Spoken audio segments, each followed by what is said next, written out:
Ternyata ada loh tahayul-tahayul di Jepang. Bukan hanya di Indonesia aja ya ternyata. Apa aja sih tahayul-tahayul orang Jepang? Simak videonya berikut ini.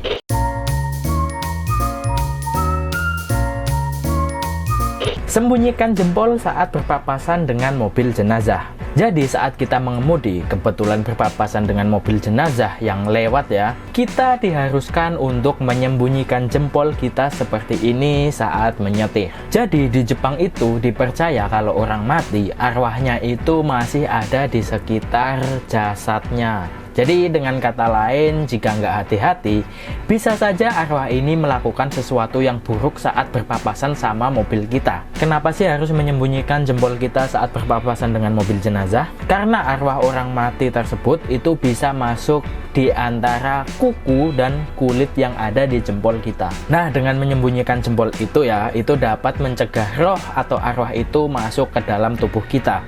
Dan jempol itu bahasa Jepangnya itu oyayubi atau parents finger kalau bahasa Inggrisnya ya, atau ibu jari. Dengan menyembunyikan jempol juga bisa mencegah jiwa atau roh orang tua kita itu bakal terlindung dari roh-roh jahat. Gitu sih penjelasannya ya.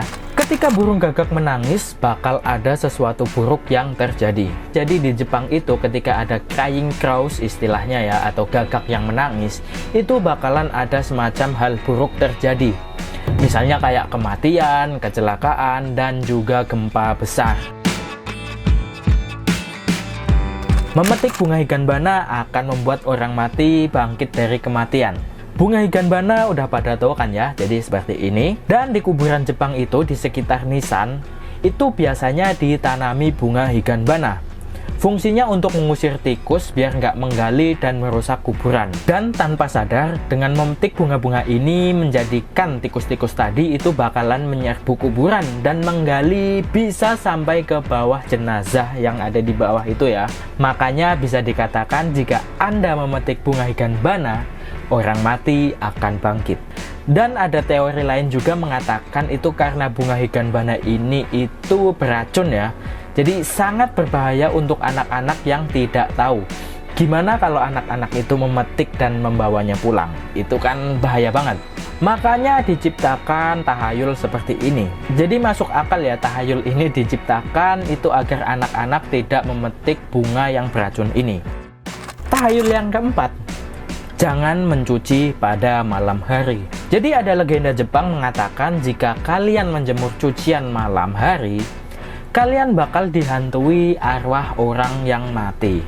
Jadi dasar tahayul ini karena di zaman dulu ya, kimono yang premium itu, kimono yang bagus bahannya, yang pokoknya eksklusif, itu bakal diturunkan dari nenek sampai ke anak. Jadi generasi ke generasi itu masih diturunkan. Berdasarkan dari itu kan, jadi arwah-arwah nenek dan kakek yang dulu-dulu pernah memakai kimono itu juga bersemayam di kimono tersebut. Terus ada kebiasaan mencuci dan menjemur kimono di malam hari, itu biasanya dipisah dengan pakaian lainnya. Oleh karena itu, mencuci pakaian di malam hari bisa dikaitkan dengan kematian seseorang, karena pakaian itu akan dirasuki oleh arwah seseorang yang sudah meninggal.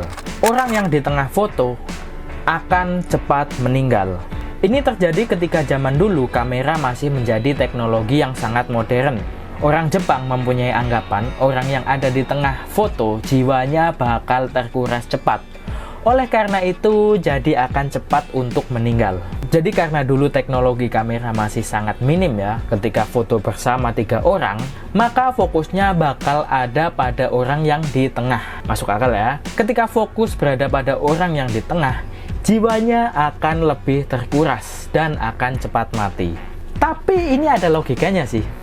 Jadi kalau foto bersama biasanya yang di tengah itu siapa? Ya orang tua kita atau nenek atau kakek kita. Bakalan kita kasih tengah kan? Nah dari situ wajar dong nenek atau kakek kita atau orang yang ada di tengah foto itu mati duluan. Kan dari umurnya aja udah mereka yang paling tua ya. Jadi akibat dari situ banyak orang mempercayai tahayul ini. Jadi kalau ada orang yang di tengah, jiwanya bakal terkuras, jadi akan cepat mati. Jangan tidur dengan kepala menghadap utara. Ini termasuk tahayul yang terkenal. Biasa disebut orang Jepang kita makura. Di Jepang, orang meninggal selalu ditempatkan menghadap utara saat upacara pemakaman karena diyakini bahwa begitulah cara Buddha meninggal dengan mencapai pencerahan. Nah, dari sini tahayul ini berasal. Jadi awalnya kebiasaan ini menempatkan kepala orang meninggal ke utara adalah hal yang baik. Karena mengingat saat Buddha meninggal, itu ya seperti itu. Nah, karena hal itu, jadi arah utara itu artinya adalah arah hanya untuk orang yang sudah meninggal.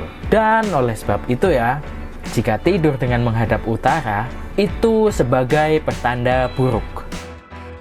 Jangan tidur dengan kaos kaki. Di Jepang ada kebiasaan mendandani orang mati menggunakan kimono. Saat dipakaikan kimono, itu juga dipakaikan kaos kaki khusus. Dengan kata lain, jika tidur menggunakan kaos kaki, itu adalah nasib buruk. Karena sama saja dengan berpakaian seperti orang mati, yang nggak akan pernah bangun.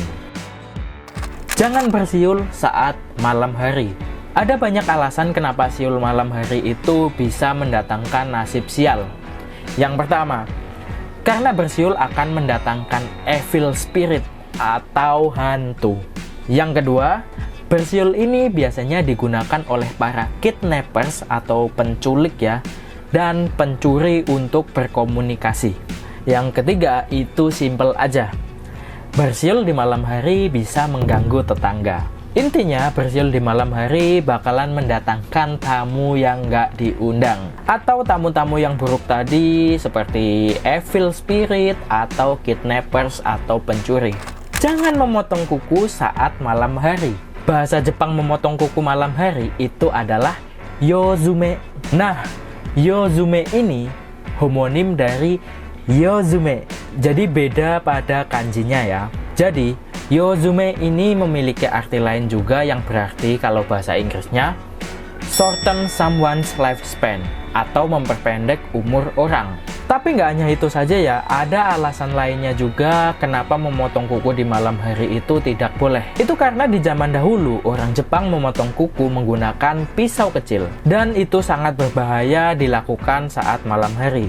Mengingat penerangan pada zaman dahulu itu masih sangat minim sekali. Untuk teori yang ini itu masuk akal sih ya. Jadi agar nggak memotong kuku di malam hari karena berbahaya. Mengingat penerangannya sangat minim. Dan itu aja ya tahayulnya orang Jepang. Gimana teman-teman, makin tahu kan hal-hal tentang Jepang? Oke, gitu aja video kali ini. Kita ketemu lagi di video selanjutnya. Bye-bye!